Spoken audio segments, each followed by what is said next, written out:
والصلاة والسلام على سيد الأنبياء. أما بعد فأعوذ بالله من الشيطان الرجيم. بسم الله الرحمن الرحيم.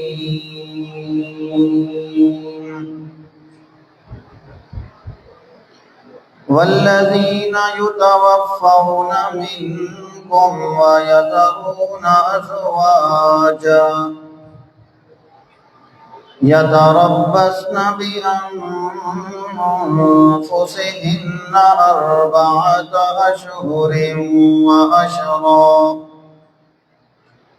فإذا بلغن أجلهن فلا جناح عليكم فيما فعلن في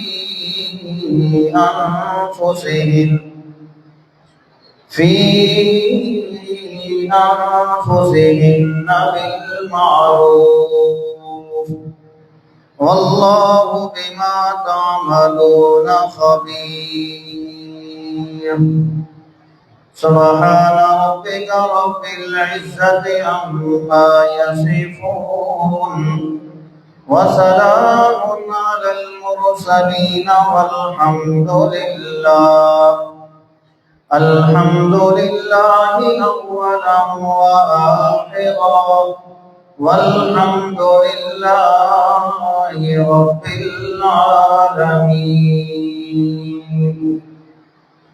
إن الله وملائكته يصلون على النبي يا أيها الذين آمنوا صلوا عليه وسلموا تسليما. اللهم صل على محمد وعلى آل محمد كما صليت على إبراهيم وعلى آل إبراهيم إنك حميد مجيد. اللهم بارك على محمد وعلى آل محمد كما باركت على إبراهيم وعلى آل إبراهيم إنك حميد مجيد.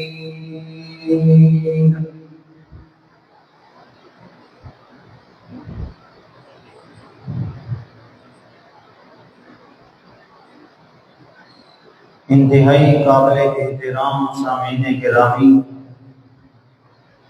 آپ حضرات کے سامنے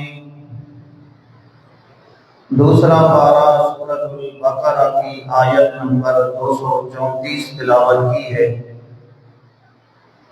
رب لم یزل کی بارگاہ عالیہ میں انتہائی ذلت اور عاجزی سے یہ دعا اور التجا ہے، اللہ کریم اس آیت کے متعلق حق سچ بیان کر سکنے، سمجھا سکنے کی توفیق عطا فرمائے۔ اس کے بعد اللہ کریم مجھے اور آپ کو اس کے مطابق عمل کرنے کی بھی توفیق عطا فرمائے۔ وما توفیقی الا باللہ علیہ توکلت والیہ انیب۔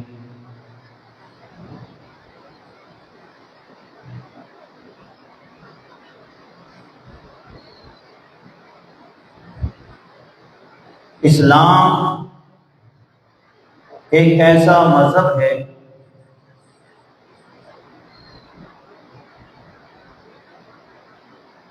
کہ جو انسانیت کی حسب کی بھی حفاظت کرتا ہے، نسب کی بھی حفاظت کرتا ہے۔ اس کائنات کے اندر اللہ کریم نے سب سے پہلے انسان حضرت آدم علیہ السلام کو پیدا کیا، تو اللہ کریم نے آدم علیہ السلام سے انسانیت کا یہ سلسلہ شروع کیا۔ اب انسان کے حسب اور نسب کو محفوظ رکھنے کے لیے اللہ کریم نے نکاح کا نظام قائم کیا۔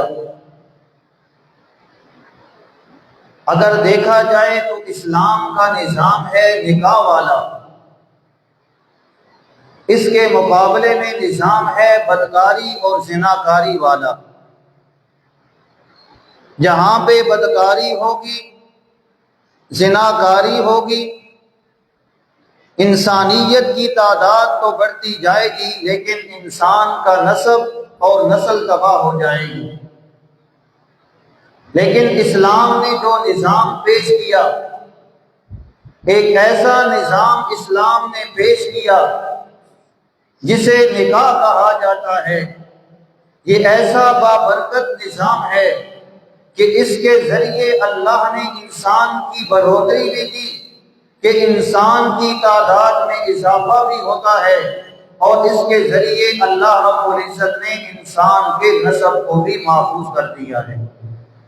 زنا سے نسل تباہ ہو جاتی ہے، برباد ہو جاتی ہے، اور اللہ کریم نکاح کے ذریعے انسان کی نسل کو محفوظ کر دیتا ہے۔ اس لیے اسلام کا یہ نظام ہے کہ انسانیت کے سلسلے کو چلانے کے لیے اسلام کا جو نظام ہے، اللہ کریم نے نکاح کا نظام قائم کیا جس کے ذریعے انسانوں کے اندر اضافہ بھی ہوتا ہے، نسل بھی محفوظ ہوتی ہے۔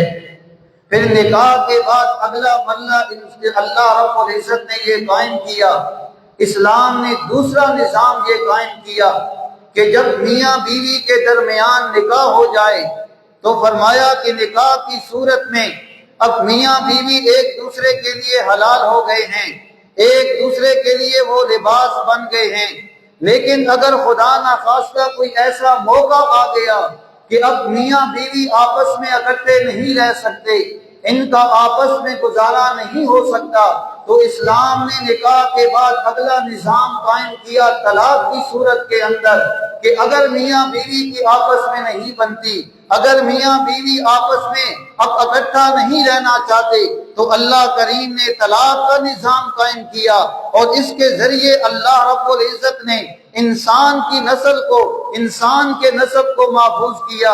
پھر اللہ کریم نے صرف طلاق کا نظام قائم نہیں کیا بلکہ اللہ کریم نے اس کے بعد عدت کا نظام قائم کیا کہ جس عورت کو طلاق ہو جائے، اسی طرح کسی عورت کا خامن فوت ہو جائے تو اسلام نے عدت کا نظام قائم کیا ہے۔ وہ اس لیے طلاق کا نظام قائم کیا، عدت کا نظام اس لیے قائم کیا کہ اللہ رب العزت معاشرے کے اندر رہنے والے انسانوں کی نسل کی بھی حفاظت کرتے ہیں اور انسان کے نسب کو بھی محفوظ بنانا چاہتے ہیں۔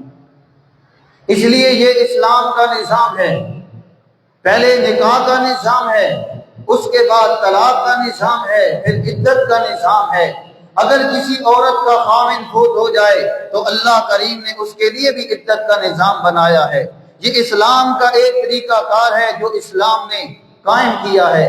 اس لیے تو اللہ کریم نے نکاح کے بارے میں فرمایا، اللہ کے محبوب پیغمبر فرماتے ہیں قال النبی صلی اللہ علیہ وسلم اعلن النکاح، وفي رواية قال النبي صلى الله عليه وسلم النکاح نصف الایمان۔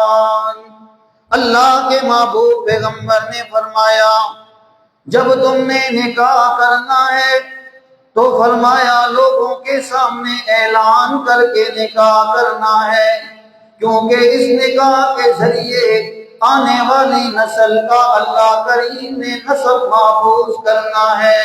اس لیے فرمایا کہ جب زنا اور بدکاری کی جاتی ہے تو اس وقت چھپ کے زنا اور بدکاری کی جاتی ہے، لیکن نکاح کا معاملہ آیا اللہ کریم نے فرمایا، اللہ کے محبوب پیغمبر نے فرمایا اعلنوا النکاح، تم نے جب نکاح کرنا ہے لوگوں کے سامنے اعلان کر کے نکاح کرنا ہے، فلاں کا بیٹا فلاں کی بیٹی کے ساتھ نکاح کر رہا ہے، یہ اسلام کا بنایا ہوا نظام ہے۔ پھر اللہ کریم نے قرآن کریم کے اندر بھی اس بات کا ذکر کیا۔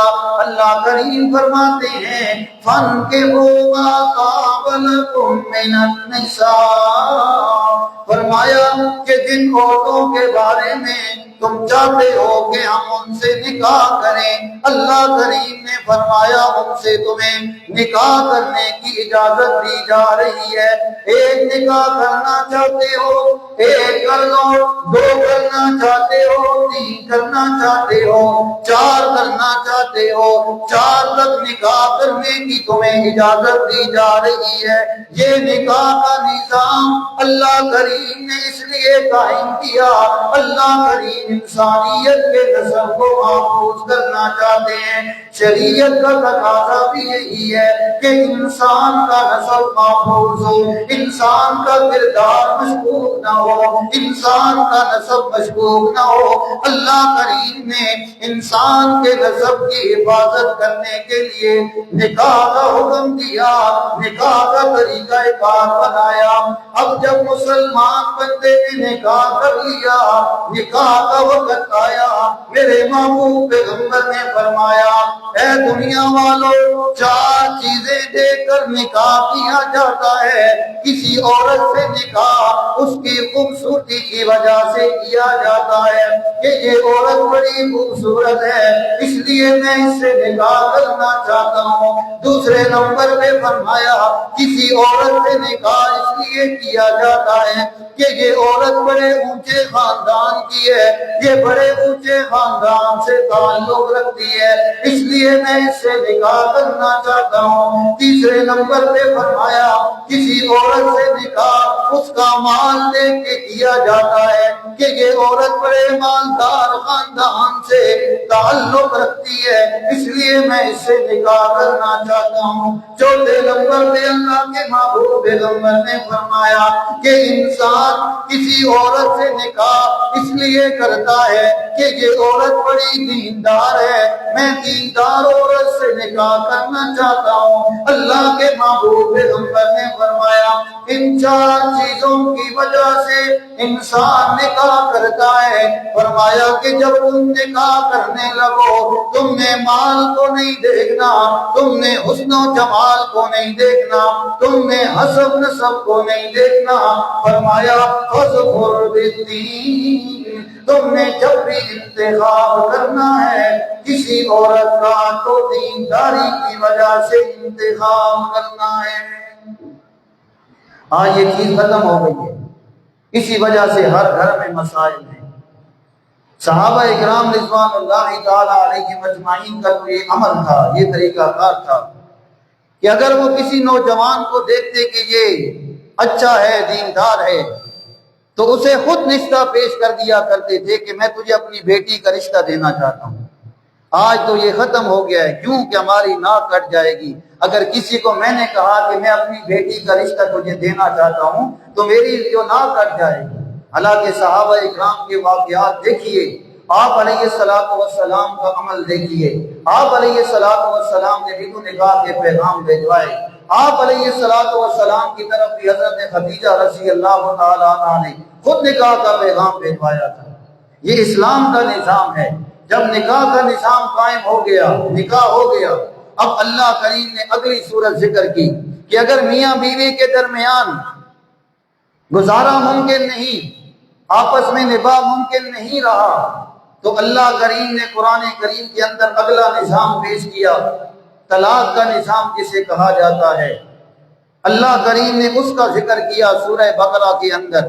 اللہ کریم فرماتے ہیں الطلاق مرتان فإمساك بمعروف أو تسريح بإحسان۔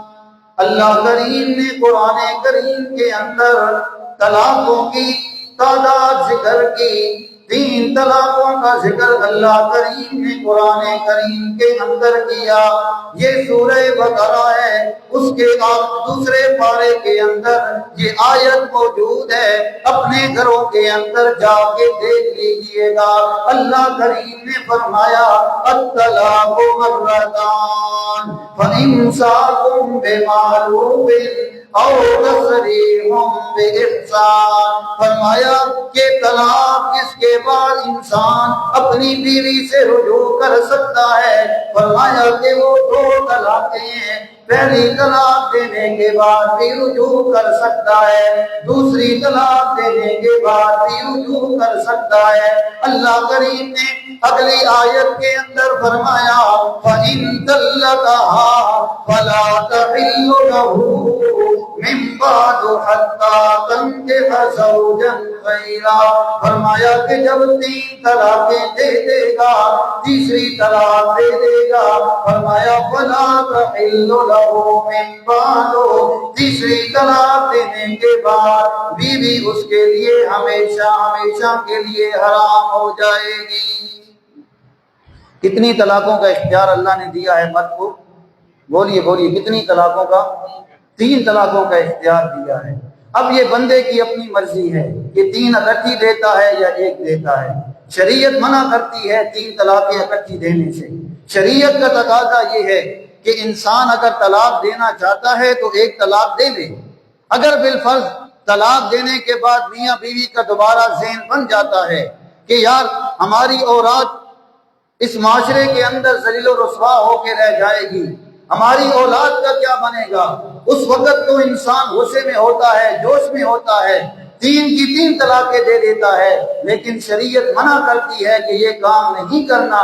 اگر تو طلاق دینا چاہتا ہے 1 دے لے، اس کے بعد تجھے رجوع کرنے کا حق ہے۔ پھر بھی سمجھتا ہے کہ ہمارا گزارا نہیں ہو سکتا، اب طلاق ہی دینی ہے، فرمایا دوسری طلاق دے لے۔ اگر پھر بھی سمجھتا ہے کہ نہیں ہمارا گزارا ممکن نہیں، ہم نے علیحدہ ہونا ہے، ہم نے یہ رشتہ ختم کرنا ہے، تو اللہ کریم فرماتے ہیں فَإِن طَلَّقَهَا، اب جب تو نے تیسری طلاق دے دی فَلَا تَحِلُّ لَهُ مِن بَعْدُ حَتَّى تَنكِحَ زَوْجًا غَيْرَهُ۔ فرمایا کہ اب تیسری طلاق دینے کے بعد تیری بیوی ہمیشہ کے لیے تیرے اوپر کیا ہو گئی؟ حرام ہو گئی۔ اسلام کے اندر کتنی طلاقیں ہیں؟ 3۔ بولیے کتنی طلاقیں ہیں؟ 3 طلاقیں دینے کا اختیار مرد کے پاس ہے، یہ اس کی اپنی مرضی ہے۔ 1 دیتا ہے یا 3 اکٹھی دیتا ہے، جس طرح بھی دے گا 3 طلاقیں پوری ہوتی جائیں گی تو اس کے لیے بیوی اس کے لیے ہمیشہ ہمیشہ کے لیے حرام ہو جائے گی۔ اب طلاق جب ہو گئی تو تیسرا نظام شریعت نے قائم کیا عدت کا۔ وقت بڑا مختصر ہے لیکن میں چاہتا تھا کہ آج آپ کو عدت کے مسائل بتاتا، عدت کے متعلق گفتگو کرتا۔ اس کے لیے یہ سارا نظام جو شریعت نے قائم کیا ہے، کیونکہ طلاق کے بعد عدت کا نظام قائم ہوتا ہے۔ عدت کب آئے گی؟ جب طلاق آئے گی یا کسی عورت کا خامن فوت ہو جائے گا، پھر شریعت عدت کا حکم دیتی ہے۔ تو قرآن کریم کے اندر اللہ کریم نے عورت کا ذکر کیا کہ جب عورت کا طلاق ہو جائے تو اللہ کریم نے 3 صورتیں ذکر کی طلاق کی۔ اللہ قرآن کے اندر یہ تینوں صورتیں ذکر کرتے ہیں۔ اللہ کریم تینوں صورتیں ذکر کرنے کے بعد عدت کا ذکر کرتے ہیں۔ عدت کا جب ذکر ہو جائے گا اس کے بعد آپ کو عدت کا بتاؤں گا کہ عدت کے اندر عورت نے کیا کیا کام کرنے ہیں اور کیا کیا کام نہیں کرنے۔ اللہ کریم فرماتے ہیں یا ایھا الذین آمنوا اذا نکحتم المؤمنات ثم طلقتموهن من قبل ان تمسوهن فما لكم عليهن من عدة تعتدونها فمتعوهن وسرحوهن سراحا جمیلا۔ اللہ کریم نے پہلی صورت ذکر کی۔ اللہ کریم فرماتے ہیں اے ایمان والو اذا نکحتم المؤمنات، جب تم کسی ایمان والی عورت سے نکاح کرو، پہلا مسئلہ سمجھ آ گیا، جب بھی نکاح کرنا ہے ایمان کو بنیاد بنا کے نکاح کیا جائے گا، وگرنہ قرآن کہتا ہے وَلَا تَنكِحُوا الْمُشْرِكَاتِ وَلَا تَنكِحُوا الْمُشْرِكِينَ، مومنہ عورت کا مشرک مرد سے نکاح نہیں ہوتا، مشرکہ عورت کا مومن مرد سے نکاح نہیں ہوتا۔ اس لیے فرمایا جب تم نے ایمان والی عورت کو لگا نکاح کر لیا، فرمایا ثم طلقتموہن، یہ پہلی صورت اللہ نے ذکر کی کہ طلاق اس وقت ہو رہی ہے، ابھی تک صرف نکاح ہوا تھا، رشتگی نہیں ہوئی تھی، میاں بیوی کا آپس میں تعلق قائم نہیں ہوا تھا۔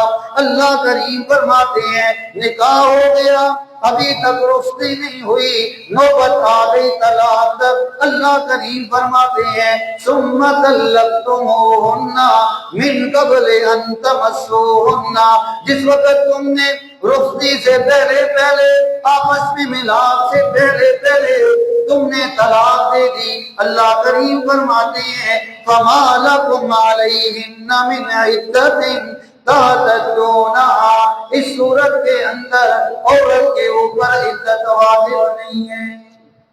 یہ پہلی صورت ہے، نکاح کر دیا پھر رشتگی بعد میں کریں گے، لیکن کیا ہوا درمیان میں کوئی مسئلہ بن گیا، طلاق کی نوبت آ گئی، اللہ کریم فرماتے ہیں فما لکم علیہن من عدہ، اس صورت میں عورت پر عدت نہیں ہے۔ پھر کیا ہے؟ فرمایا فمتعوہن، تم ان کو کچھ فائدہ دے دو، متع دے دو، ایک ایسا کپڑا جو 3 کپڑوں پہ مشتمل ہو، ایسا جوڑا جو 3 کپڑوں پہ مشتمل ہو، فرمایا تم انہیں دے دو۔ یہ یاد رکھیے گا جب انسان اپنی بیوی کو کوئی چیز دے دیتا ہے، نکاح کی صورت کے اندر دے، منگنی کی صورت کے اندر دے، اگر خدا نہ خواستہ وہ رشتہ قائم نہ ہو تو پھر انسان کو ان چیزوں کا مطالبہ بھی نہیں کرنا چاہیے۔ اس کی مثال اس طرح حدیث مبارکہ کے اندر دی گئی ہے کہ کوئی بندہ کسی کے ساتھ احسان کرتا ہے، فرمایا کہ احسان کرنے کے بعد اگر تحفہ دینے کے بعد کوئی بندہ اس کے واپسی کا مطالبہ کرتا ہے تو فرمایا کہ اس کی مثال ایسے ہے جیسے کتا الٹی کرتا ہے، الٹی کرنے کے بعد وہ اسے خود چاٹنا شروع کر دیتا ہے۔ اس لیے اللہ کریم نے فرمایا ایسی صورت میں عدت نہیں ہوگی، فمتعوہن، تم نے ان کو کوئی مال دینا ہے، کپڑے وغیرہ دینے ہیں، کیونکہ نکاح کی صورت میں تمہارا تعلق باقی رہا۔ یہ پہلی صورت اللہ نے ذکر کی۔ دوسری صورت اللہ کریم نے ذکر کی، عورت سے نکاح کیا، نکاح کرنے کے بعد رشتگی بھی ہو گئی، میاں بیوی کا آپس میں تعلق بھی قائم ہو گیا۔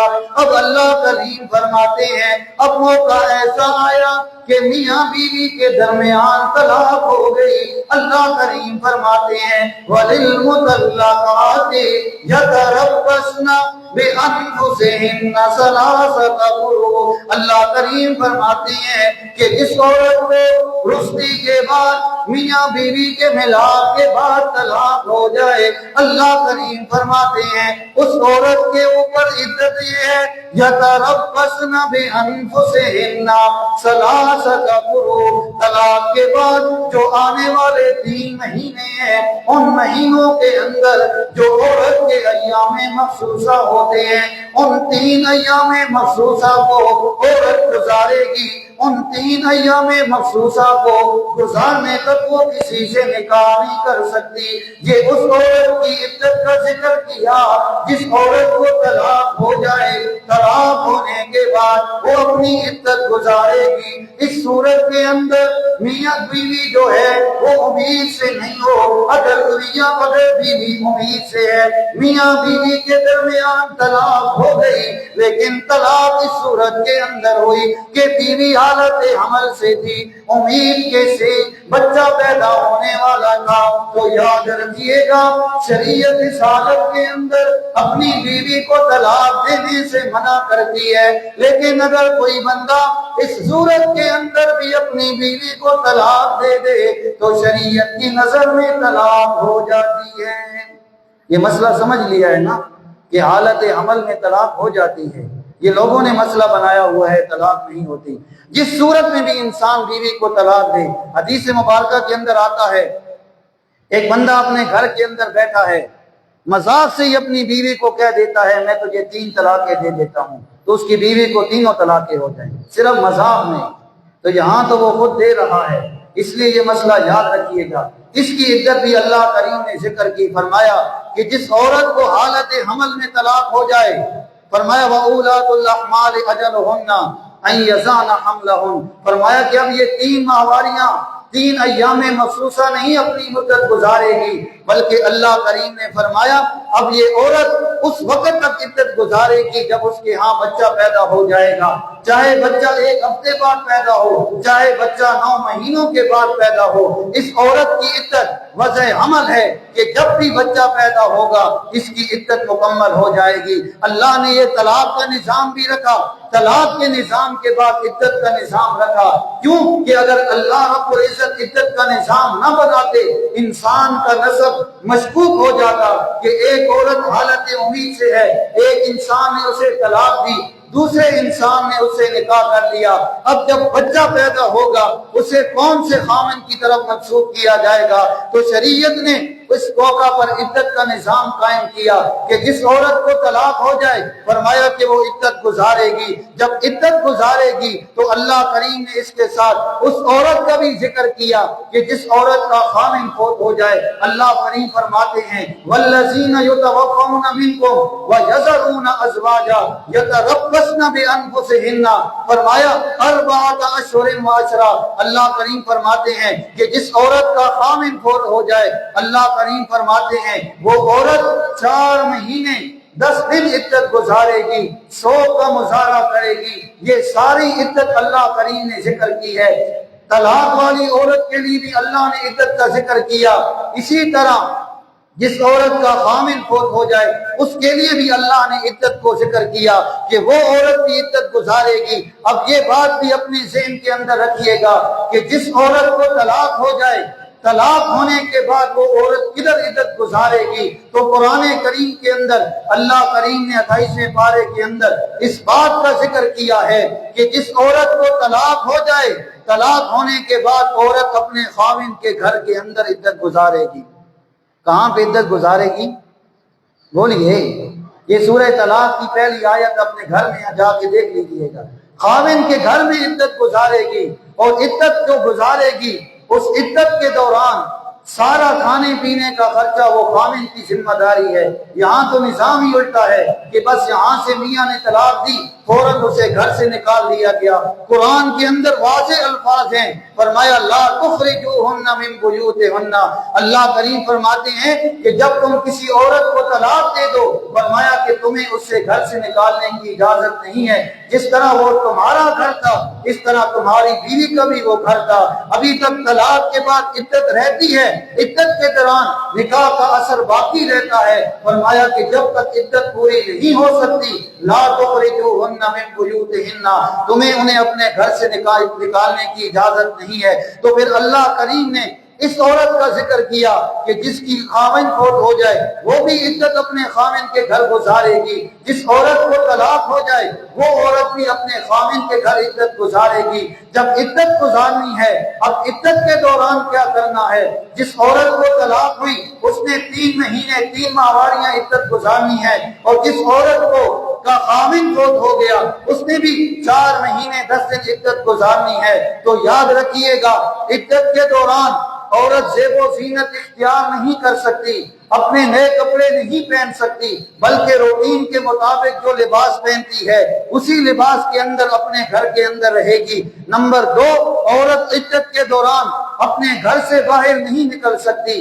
تیسری صورت یہ ذکر کی گئی ہے عدت کے مسائل کے اندر کہ عورت غیر محرم کے سامنے نہیں آ سکتی، عدت کے دوران بھی غیر محرم کے سامنے نہیں آ سکتی، عدت کے علاوہ بھی غیر محرم سے جیسے پردہ کرنا ضروری ہے، عدت کے دوران بھی اپنے غیر محرم سے پردہ کرنا ضروری ہے۔ اس کے بعد چوتھی صورت ذکر کی گئی ہے کہ اگر عورت کو کوئی ایسی بیماری لگ جائے کہ جس کا علاج اپنے گھر کے اندر ممکن ہے تو ضروری ہے کہ اس کا علاج گھر کے اندر کیا جائے، لیکن بالفرض کوئی ایسا معاملہ پیش آ جاتا ہے کہ جس کی وجہ سے عورت کو دوائی کے لیے جانا پڑتا ہے یا اسی طرح علاج کے لیے کسی ڈاکٹر کے پاس جانا پڑتا ہے، تو ضرورت کے تحت اسے اپنے محرم کے ساتھ گھر سے نکلنے کی اجازت ہے، فوراً جائے، جتنا جلدی ہو سکے اپنی دوائی وغیرہ لے، چیک اپ کروائے اور فوراً اپنے گھر کے اندر آئے۔ اور طلاق کے دوران یا بیوی جس کا خاوند فوت ہو گیا ہو، عدت کے دوران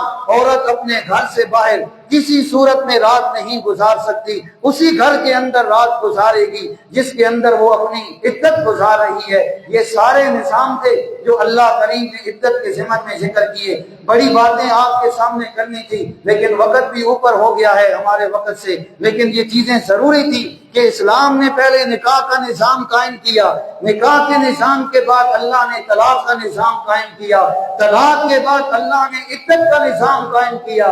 کیوں کہ شریعت کا تقاضا یہ ہے کہ شریعت انسان کے نسل کی حفاظت کرتی ہے کہ انسان کا نسل محفوظ ہو۔ جب نسل محفوظ ہوگا، کوئی مجھ سے پوچھے گا، بڑے مجمع کے اندر اگر مجھ سے کوئی سوال کرے کہ تو کس کا بیٹا ہے، تو میں فخر سے اپنے باپ کا نام بتاؤں گا کہ میں فلاں کا بیٹا ہوں، میری ماں فلاں قبیلے سے تعلق رکھتی ہے، میرا والد فلاں قبیلے سے تعلق رکھتا ہے۔